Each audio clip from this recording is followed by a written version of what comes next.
മലപ്പുറം സ്വദേശിയായ യുവാവിന് കഴിഞ്ഞയാഴ്ച സ്ഥിരീകരിച്ചത് എംപോക്സിന്റെ ഗുരുതര വകഭേദം. എംപോക്സുമായി ബന്ധപ്പെട്ട ലോകാരോഗ്യ സംഘടന ആഗോള അടിയന്തരാവസ്ഥ പ്രഖ്യാപിക്കാൻ കാരണമായ ക്ലെയ്ഡ് 1B വൈറസാണ് യുവാവിനെ ബാധിച്ചത്. രാജ്യത്താദ്യമായാണ് എംപോക്സിന്റെ ഇത്തരം ഒരു വകഭേദം കണ്ടെത്തുന്നത്. കൂടുതൽ വിവരങ്ങളുമായി അരുൺ അമൃതനാഥ് ചേരുന്നുണ്ട്. Arun, good morning. ഇങ്ങനെ ഒരു രോഗം കണ്ടെത്തിയതുമായി ബന്ധപ്പെട്ട് എന്തൊക്കെ ജാഗ്രതയാണ് പാലിക്കേണ്ടത്? ഈ രോഗത്തിന്റെ ലക്ഷണങ്ങൾ എന്താണ്? പൊതുജനങ്ങൾ എത്രത്തോളം കരുതലോടെയാണ് ഇരിക്കേണ്ടത്? ഇതിനെ എങ്ങനെ തടയാനാവും തുടങ്ങിയ കാര്യങ്ങൾ പറയൂ അരുൺ.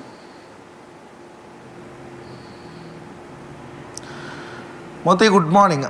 ആദ്യം തന്നെ ഈ നിലവിൽ എംപോക്സുമായി ബന്ധപ്പെട്ട് ആശങ്കപ്പെടേണ്ട ഒരു സാഹചര്യം സംസ്ഥാനത്തില്ല. അതായത് മലപ്പുറത്ത് രോഗം ബാധിച്ച യുവാവിൻ്റെ ആരോഗ്യനില തൃപ്തികരമാണ്. സമ്പർക്കത്തിലുള്ളവർക്ക് ആർക്കും രോഗലക്ഷണമില്ല. സ്ഥിതി നിയന്ത്രണ വിധേയമായ ഘട്ടം തന്നെയാണുള്ളത്. അതിനിടെയാണ് ഈ ഒരു വകഭേദം തിരിച്ചറിയുന്നത്. ഇതുമായി ബന്ധപ്പെട്ടാണ് ഇപ്പോൾ പ്രോട്ടോകോൾ ഉൾപ്പെടെ മാറ്റം വരും എന്നുള്ളതാണ്. അതായത് ക്ലെയ്ഡ് 1B എന്ന ഇനത്തിൽപ്പെട്ട വകഭേദമാണ്. അത് ആഫ്രിക്കയിലൊക്കെ ഉണ്ടായ അത്തരത്തിൽ രോഗവ്യാപനത്തിനൊക്കെ ഇടയാക്കിയ വകഭേദമാണ് എന്നുള്ളതാണ്. അതിനാൽ തന്നെ പ്രോട്ടോക്കോളിൽ മാറ്റം വരും എന്നുള്ളതാണ്. ഇത് പെട്ടെന്ന് കുറച്ച് തീവ്ര സ്വഭാവമുള്ള ഇനം വൈറസാണ്.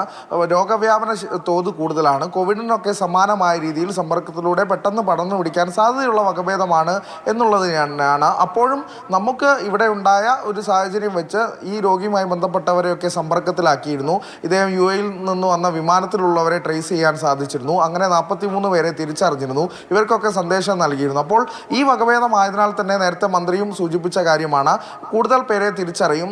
ഇത്തരത്തിൽ രോഗിയുമായി സമ്പർക്കത്തിൽ വന്നവരെയൊക്കെ നിരീക്ഷണത്തിലാക്കുമെന്നുള്ളതാണ്. നിലവിൽ നിരീക്ഷണത്തിലുള്ള ആർക്കും തന്നെ രോഗലക്ഷണമില്ല. 2 ആഴ്ച മുമ്പാണ് രോഗബാധ സ്ഥിരീകരിച്ചത്. ഈ ആരോഗ്യനില പുരോഗതിയുണ്ട്.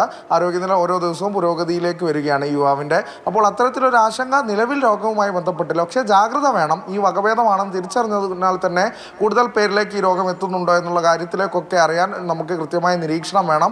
അതിനനുസരിച്ചുള്ള സമ്പർക്ക പട്ടികയൊക്കെ രൂപീകരിച്ച് വേണം കാര്യം മുന്നോട്ട് പോകാൻ. ജാഗ്രത തുടരുക തന്നെ വേണം. ആശങ്ക വേണ്ട എന്നുള്ളത് തന്നെ പ്രാവർത്തികമാക്കേണ്ട ഒരു ഘട്ടം തന്നെയാണ് നമുക്ക് എംപോക്സുമായി ബന്ധപ്പെട്ട് എന്തായാലും സംസ്ഥാനത്ത് നിലവിലുള്ളത്.